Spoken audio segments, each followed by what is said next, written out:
네, 이 자리에 영화 친구2의 곽경택 감독, 영화평론가 허남웅 씨, 문화부 김선희 기자 세 분 모셨습니다. 어서 오십시오. 어서 오세요. 안녕하세요.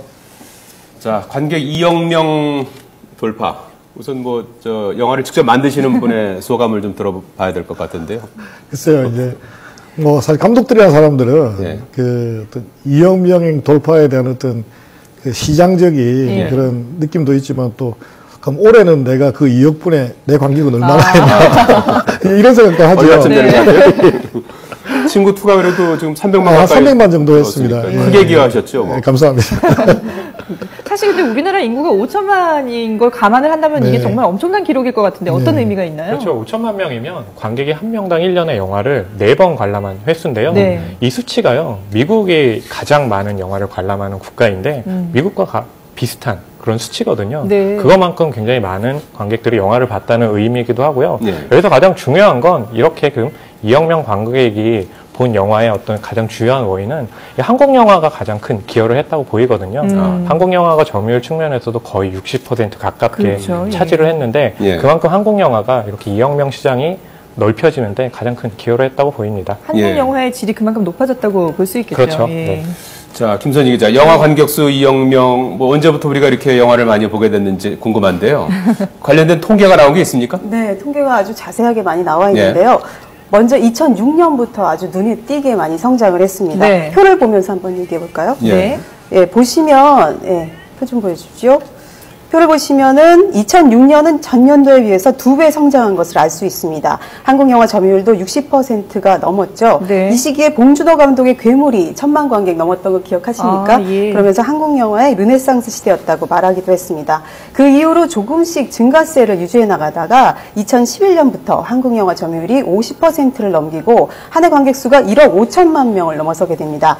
작년부터 1억 9천만 명을 넘어서며 2억 명에 바짝 다가섰고요.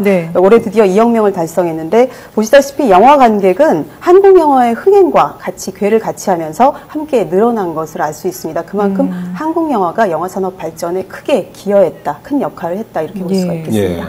사실 이게 한국 영화의 그 기여도도 있겠지만 보니까는 예전에는 데이트 코스로 20, 30대 데이트 코스로 영화관을 찾았다면은 요즘에 이게 좀 바뀌는 것 같더라고요. 맞아요. 말씀하신 것처럼 과거에는 연인들끼리 영화관을 찾는 경우가 많았잖아요. 근데 지금은 오히려 은밀하게 위대하게 같은 영화는 모녀가 함께 관람하는 그런 부분도 있었고요. 7번 방의 선물 같은 경우는 가족끼리 보는 어떤 그런 형태들이 있었거든요. 사실 생각해보면 예전에는 10대와 20대들이 영화관을 가는 어떤 선도 관객층이었잖아요. 근데 그런 관객들이 이제는 30대, 40대가 되면서 30, 40대 관객들이 더 늘어난 측면이 있거든요. 그것이 또 시장이 넓어지는 그런 부분으로 작용을 하게 됐죠. 자, 김선희 기자, 요즘에는 혼자 영화 보는 사람, 나홀로 관객? 나홀로 관객도 많다면서요? 네, 진짜 재미있는 통계인데요. 나홀로 관객이 굉장히 늘어나고 있습니다. 저도 혼자 놀랐어요. 극장에 가면 좀 저도 좀 뻘쭘해가지고 혼자 극장에 잘 안 가고 괜히 눈치 보게 되고 그러는데 올해 나홀로 관객이 전체 17%나 차지를 합니다. 무려 10년 동안 가장 높았고요. 2003년과 비교하면 무려 3배나 오른 그런 상황입니다. 현재 1인 가구 비율이 한 25% 정도를 감안할 때 내년 정도에는 20%가량은 차지하겠다 이렇게 보여지고요. 또 재미있는 거는 과거에는 영화가 연인끼리 많이 보러 갔었는데 요즘은 남자끼리 이렇게 보는 경우가 굉장히 많아졌다고 합니다. 이유는 잘 모르겠는데요. 일단 남자 관객들이 같이 오는 경우가 되게 많다고 요즘에 합니다. 친구들끼리 볼 수 있는 영화들이 많아서 그런가 봐요. 곽경택 감독님의 친구2도 보니까 남자들끼리 가서 많이들 보는 것 같은데. 이거저거 듣기 그랬을 것 같아요. 근데 사실 이게 친구1이 820만이 그때 당시 들었잖아요. 2001년도에. 그때부터 이게 한국 영화가 조금 이렇게 붐이 일어난 게 아닌가 싶기도 한데요. 저는 그렇게 생각합니다. 그러네요. 당시에 그 친구 때문이 아니고, 그때 이제 소위 말해서 대기업들이 영화 제작에 같이 참여를 하면서 쉬리, 그 다음에 JSA, 친구 이런 영화들이 2000년대 초반에 어떤 굉장히 부흥기를 한번 이루어줬었어요. 근데 그것이 이제 한 10년이 지나도록 계속 그때 관객들이 떠나지 않고 계속 영화를 찾아주는 게 이유가 아닌가 생각합니다. 2001년에 그때 친구1 만드실 때랑 이번에 이제 친구2 만드실 때랑 관객들의 어떤 성향이라든지 이런 좀 변화가 느껴지시나요? 저는 이제 무대 인사를 가보면 좀 많이 느끼는 거는 오히려 영화 관객층이 굉장히 넓어졌어요. 젊은 부터 해서 연세가 있으신 분도 다 같이 관람하시고 계시는 부분들이 제가 옛날에 미국에서 공부할 때 그 미국 국장에 가면 되게 부러웠던 사실이 연령층이 강했거든요. 예, 근데 우리나라도 이제 그런 시대가 온 것 같아요. 제작 환경은 어떻습니까? 영화가 이제 뭐 관객들도 뭐 예전보다 확실히 좋아졌다. 뭐 헐리우드 영화 못지 않다 우리 영화도 이런 얘기를 아까도 이제 인터뷰에서 들었었는데 제작하는 입장에서 보실 때는 친구 1하고 친구 2 만드실 때 확실하게 좀 여건이 좋아지고 질적으로도 좀 좋아졌다고 보십니까? 한 12년이 지났는데 그러셨죠? 지금 생각해 보면 그동안 한국 영화인들이 어떤 기술적인 자기 투자가 끝내 결실을 좀 맺지 않나. 그리고 이런 기술들이 수출도 되고. 중국에서는 최고 A급 스텝이라고 하면 한국 스텝을 이야기하거든요. 그런 것처럼 꾸준히 어떤 영화에 대한 애정이 대기업의 어떤 힘과 더불어 기술이라고 하면 어떤 것들을 꼽을 수 있어요? 예를 들면 뭐 비약적인 발전한 부분이 어떤 겁니까? 특수효과 부분이나 이제 CG도 포함시킬 수 있겠고요. 그것들이 작품의 완성도에 굉장히 크게 기여를 하죠. 그렇죠. 예전에는 사실 이게 3D라든지 이런 그 그래픽이 티가 좀 많이 났었는데 그렇죠. 요즘은 그런 걸 전혀 못 느끼겠더라고요. 제가 약간 부연 설명드리면 올해 개봉한 미스터 고라는 영화가 있습니다. 미스터 고 같은 경우에는 그 그래픽을 갖다가 굉장히 섬세하게 해가지고 고릴라가 야구하는 거. 네, 그렇죠. 근데 사실 그래픽에서 굉장히 그 표현하기 힘든 게 털이거든요. 가장 힘든 게 털이라고 하는데 굉장히 영화를 보시면 아마 감탄을 금치 못할 거예요. 섬세하게 이렇게 다 표현이 됐나 보군요. 그게 아마 개봉해서 크게 성공은 하지 못했는데 그래픽 면에서는 우리 고유의 기술로 한 걸로 굉장히 성공했다라고. 그 그래픽 기술이 우리 기술이었군요. 네, 100% 우리 기술입니다. 저기 허남웅 포농가께 좀 올해 흥행에 성공했던 영화들 가운데 이제 7번 방의 선물이 1000만을 넘어섰고요. 1000만에 가까운 영화도 2편이나 있었다면서요? 그렇죠. 이 관상과 그 설국열차 역시도 900만 관객을 넘으면서요. 이 세 편이 아무래도 가장 큰 인기를 모았는데요. 재미있는 건 이 세 편을 보면 장르가 다 다르고요. 또 시대 배경이 다 달라요. 가령 관상 같은 경우는 사극이면서 과거를 배경으로 하고 있고 설국열차는 또 사이파이이면서 미래가 배경이고 7번방의 선물은 또 휴먼 드라마면서 현재가 배경이잖아요. 그만큼 한국 영화가 굉장히 장르적으로도 이야기적으로도 다양해졌다는 얘기가 되고요. 7번방의 선물도 화면에 나오고 있습니다. 관객들에게 굉장히 호응을 얻었던 것으로 생각이 되고요. 기존에 있던 기성 감독들뿐 아니라 감시자들이라든지 더 테러 라이브, 숨바꼭질 같은 영화는 이 신인 감독들의 작품이거든요. 그만큼 또 기성과 신인이 어우러진 그런 해가 바로 올해였다고 보입니다. 여러 가지 면에서 다양성을 갖게 된 거군요, 우리 영화는. 그렇죠. 배우들의 그 열연도 상당히 좀 눈에 띄는 것 같아요. 이게 연령대도 많이 넓어진 것 같고요. 특히나 이 송강호 배우 같은 경우는요, 올해 3편의 영화를 모두 성공시킬 정도로 관상 뭐 그렇죠. 최근에 개봉한 이제 변호인 같은 작품도 보면 굉장히 여러 가지 모습들을 보여주잖아요. 그것은 뭐 단순하게 송강호 배우뿐만 아니라 한국에 있는 배우들 자체가 전 세계적으로도 연기력이 굉장히 좋다고 평가를 받거든요. 바로 그렇기 때문에 또 할리우드에 진출하는 한국 배우들도 굉장히 많아지고 있고요. 뭐 그렇기 때문에 영화뿐만 아니라 거기에 성공에는 또 배우들의 어떤 연기력도 밑바탕이 되었던 거죠. 그렇군요. 곽경택 감독께서도 이제 앞서도 말씀하신 10년 만에 이제 친구 2를 내놓으셨는데, 이제 이영명 돌파에 크게 이제 기여를 했습니다. 반응이 어떻든가요, 좀? 글쎄요, 뭐, 이제 전작에 비해서는 좀 실망하시는 분도 있고, 또 뭐, 박수 치시는 분도 계신데, 개인적으로는 뭐, 이정도 스코어에 만족을 하고, 또 다음 거 열심히 하기를 준비하고 있습니다. 300만이면 뭐, 뭐 손해 보셨고요. 투자자한테 크게 손이 안 끼쳐서 많이 편합니다. 그렇군요. 이 국내 영화가 이렇게 양적으로 많이 성장하긴 했지만 사실 질적인 면에서는 좀 또 아직까지 문제점이 많이 남아있다라는 지적들도 많더라고요. 그렇죠. 그런 면에서 굉장히 좀 안타까운데요. 제가 제일 안타깝게 생각하는 부분은 어떤 스태프들의 처우 개선 문제입니다. 굉장히 지금 아직까지 개선이 많이 되고 있지 않습니다. 지난해 영화노조가 발표한 근로환경 실태조사를 보면요. 그 영화 스태프들의 연평균 소득이 팀장급이 900만 원입니다.